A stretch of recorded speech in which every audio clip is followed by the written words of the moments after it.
Baiklah, Assalamualaikum warahmatullahi wabarakatuh. Pada kesempatan kali ini saya akan menerangkan materi yang akan saya terangkan. Pertama-tama saya perkenalkan nama dulu, nama saya Dewa Saputra. Materi yang akan saya terangkan yaitu adalah yang pertama, time dan coordination, kedua, share data dan transaction, tiga, parallel processing. Pertama, time dan coordination. Time and coordination adalah mengkoordinasikan waktu dalam transfer data agar tidak terjadi ketimpangan pada proses transfer data.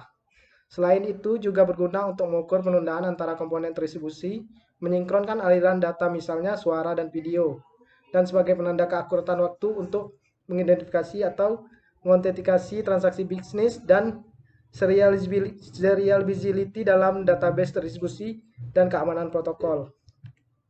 Time.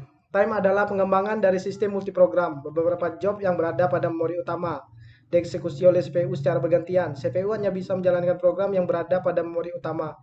Perpindahan job terjadi sangat sering sehingga user dapat berinteraksi dengan setiap propam pada saat dijalankan. Suatu job akan dipindahkan dari memori ke disk dan sebaliknya. Coordination. Coordination sekumpulan algoritma yang tujuannya bermacam-macam. Namun men-share tujuannya sebagai dasar dalam sistem terdistribusi berupa sekumpulan proses untuk mengkoordinasikan tindakan atau menyetujui satu atau beberapa nilai. Contohnya pada kasus mesin seperti pesawat ruang angkasa, hal itu perlu dilakukan. Komputer mengendalikannya agar setuju pada kondisi tertentu seperti apakah misi dari pesawat luar angkasa dilanjutkan atau telah selesai.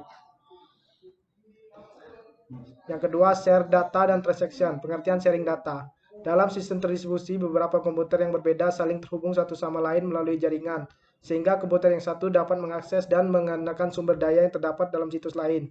Misalnya, user di komputer A dapat menggunakan laser printer yang dimiliki komputer B dan sebaliknya. User di situs B dapat mengakses file yang terdapat di komputer A. Keuntungan dan kelebihan share data. Keuntungan share data, mengurangi biaya duplikasi usaha pengumpulan data, aman menjaga data dalam lingkungan yang aman, backup data.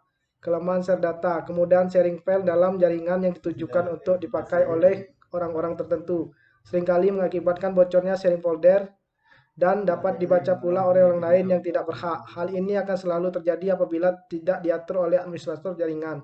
Sementara data sharing salah satu basis ini menguntungkan. Pengarsipan sementara data sharing database melalui organisasi yang berdedikasi adalah lebih baik. Pusat data memiliki infrastruktur terpusat dan in-house semua aspek keahlian dalam menelan data, kurasi, persiapan, dokumentasi, penyimpanan, penyebaran, dukungan pengguna, dan promosi. Parallel processing.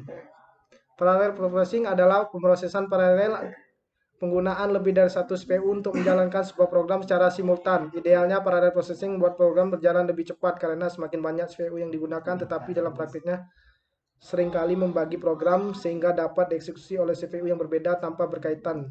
Di antaranya pemrosesan paralel dalam sebuah komputer dapat didefinisikan sebagai pelaksanaan instruksi-instruksi secara bersamaan waktunya. Mungkin itulah yang materi yang dapat saya sampaikan. Lebih dan kurang saya mohon maaf. Saya ucapkan Assalamualaikum warahmatullahi wabarakatuh.